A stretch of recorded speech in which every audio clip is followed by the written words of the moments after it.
The hero from the village is now in Grand Summoners, and I had to just try him out. Tried him out so much, I got a 4+ on him. I don't even know how that happened. It just happened. But now it's time for him to perform in front of everybody and see how good he is and for us to harshly judge him. In terms of his passives, he has two that are notable. The damage boost level 3, this is the ratio passive, we love this. And Hero of the Village. Not too bad if you get near death. In terms of the kit, you get 100 art gauge the first time you use your skill. The art's giving you some stats up.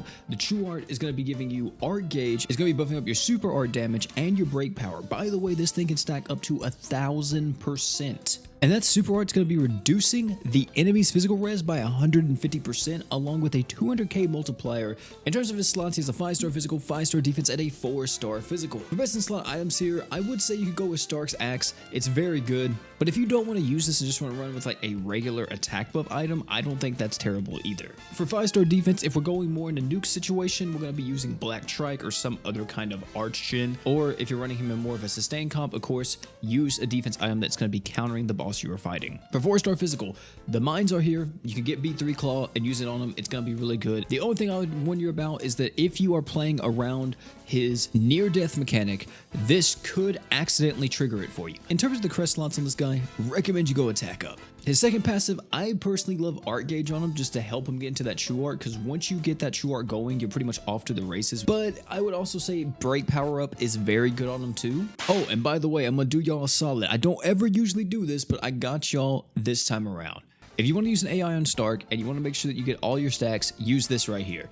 This is going to guarantee that you are going to get your stacks. Of course, you can tweak it. You can add like arts and stuff to this if you want to, but this specifically will make it to where you'll get all your stacks. Once you have all your stacks, you're going to pop off with your super art. It's going to be great. Jesus Christ, I play this too much. Now, his animations, I kind of have a little bit of problems with them. Just a tiny bit, not too many. Pretty much all of his regular animations are pretty okay. Like his attack is just a slice. I don't know why that lags so bad. The skill right here is pretty solid, very fast. The true art here is jumps to the air, slams down, does some damage.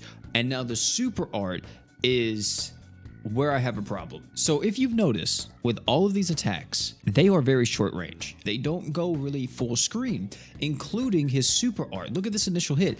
It goes mostly there, but if Stark's even over here to the side, he will miss that initial hit of his super art, and it will seem very underwhelming. Now, at the end of the super art, though, it is really good, because you get this huge explosion, and this pretty much hits full screen no matter where you're at. It's not as bad as Mikey, but still something to take note of. When it comes to team building, this isn't necessarily what I would use. Since we are doing the mines, I have to make a little bit of compromises, but it is something that I would follow. Some type of damage mitigation, some type of damage buff, and Archgen, because of course he doesn't need too much. He's very self-sufficient with his arts, but he does need a bit of help with that initial burst of Archgen. One thing that I don't like about Stark, which I know this is pretty bad since we're just now starting using him and I'm instantly talking about a negative here, you can see that he uses his skill and that's going to be giving us a barrier, and I just used Shiro's barrier, but look at this. You can't even see my barrier like at all with Stark, and I would have loved to be able to actually see that. We're at 400% damage, 400% break. We get a bit more. I don't want to use my stuff just yet, and now we're going to actually go off with the one and only Stark and just murk him, bro.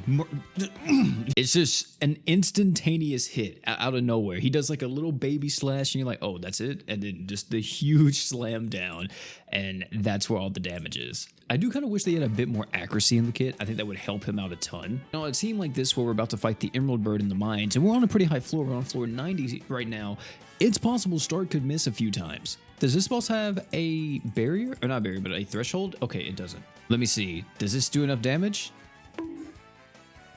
Oh, there we go. Okay, even though the entire team, most of them died, I forgot that this boss poisons. I thought I had poison res, but it may be just guaranteed. Yeah, I did have poison res. I don't know. It still worked. I missed like 2 hits of Stark's super art, but man, dude, once it hits, it just hits. Like, look at that. That's a consistent 10 million. I know this is going to sound crazy, but I want to see Marzex.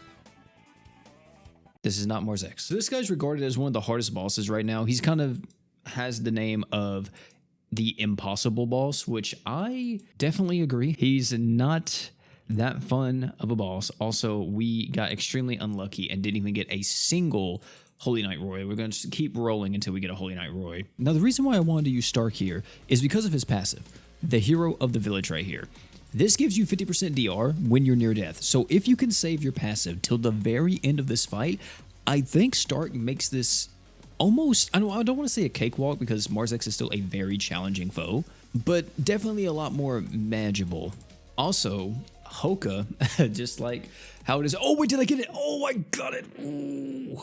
Dude, I've been wanting to get that on video for so long because every time I hit it, it just, oh. But like I was saying here, if we can stay above a certain amount of HP, I think that's going to be great. However, this is also the problem in this fight where Marzex wants you to be below a certain amount of HP to actually deal damage to him. We're going to have to try to manage that while also being able to save Stark's passive. We are going to get 5 stacks here though, so we have max break power. So we're going to pop off with this. We're going to use this as well. This is going to refresh the stuff. We're going to use this, and this maybe should break, possibly. Let's see. Where's the slam? There's the slam. Look at the break value, man. Jesus. I know some people may be like, oh, OP, but that's terrible considering like you're out here stacking with Stark for so long, man. He only did like half of a break bar. I mean, without multiple break equips, I feel like that's pretty good. Also, take note too, we almost have him back up to max stacks. We are now in prime position with Stark to be able to just deal crazy amounts of deeps all the time. So what we're going to do now is just focus on lowering our HP if possible, which Marzex should be doing here in just a second. We also need to make sure that we don't use Hoka's skill. Hoka's skill is going to kind of cuck us here. So we're going to be popping off with the super art because we should be in prime range to deal damage. Come on, slam it down on him. Bring it all the way down. We just brought him all the way down, man. Please tell me we still have our defense. Oh God, do we have our damage mitigation still up? Or did I just cuck the team? Please tell me I didn't just cuck the team. I'm throwing a blessed necklace on you because I'm scared. You are getting clapped, my brother. You're getting clapped. He got his new dream awakening. He thinks he's him now and he's not. We should get a point to where he's going to be lowering our HP again in just a second. Popping off with this. Oh, damn. But I mean, it's possible that he brings him all the way down. Okay, he did. But now here's the issue. Here is the big issue, ladies and gentlemen. It's possible that we die here because we just don't have all of our stuff. Okay, we're going to pop this too. And you know what? We're even going to use Phantom Bullet just to be full health on this venture right here. So we're going to lower our HP. Everybody's going to take some damage. Theus is going to probably be taking some damage too, but I'm wondering if Theus will die here because we do have a lot of DR, but we don't have Stark's DR, which was what I was hoping to happen. So we're going to try to keep him alive as much as we can.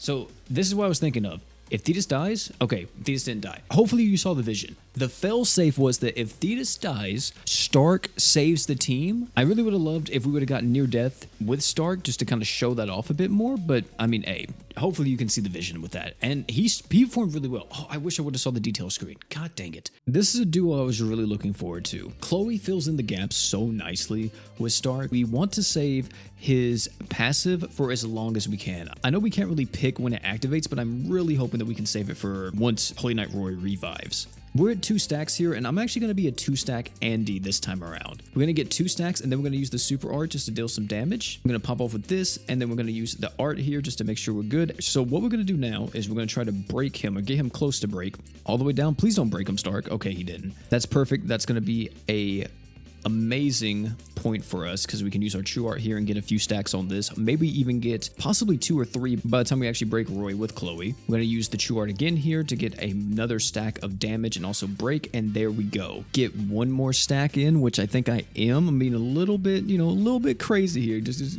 going a little bit wild, but we're going to do this just so we can do that, and then we're going to pop this, and then we're going to use Shiro's art just to make sure we have a barrier, and then we're going to get a big bonk. Oh yeah. And now we shouldn't really take any damage at all, right? We're good? Yeah, we're good. And now the only thing we have to worry about is actually killing Roy's last health bar here, which really shouldn't be that much of an issue. I'm gonna try my best just to let Stark kind of carry here. Look at that, he's already back into his super art, and now he just slice, and are you serious? We got a freeze on us. But look at this, it did consume our stacks, which that just sucks. Out of everything, out of every unit, okay, they just don't want to see Stark actually deal crazy deeps. It's whatever. We've already proved our point in this video how wild of a DPS he is. Stark, just finish it. Just hit him once with that slice. Look at that. Instantly got him all the way down to low health. 26 million from Stark. Break value wise, Chloe is dealing a bit more. One of the problems that you may see is that everything's packed into his super art. So the entire time while you're using his true art and everything, you're ramping up to that super art. And once that super art pops off, it hits. Like, it hits very freaking hard. But that's the problem, is that you need to get it to that. And it definitely makes it to where once you get one lightning strike off, every consecutive one after that gets a lot easier because he gets this stacking arch shin buff. I think this guy is great for new players. Like if you're brand new and you just got into this game and you pick up Stark as your attacker of choice, not only are you getting a really strong attacker, you're getting a very solid breaker. But if your account's a bit more established, then what you get with Stark is a sustained attacker that does a lot. I won't lie, he's a little bit lacking in a few things. I would love if he just had accuracy built into the kit. I would also love if this Hero of the Village passive was able to be more of a conditional skill, where once you get near death, you could hold down on him, swipe to the left, do something like that, and then it would activate Hero of the Village and give the team 50% DR.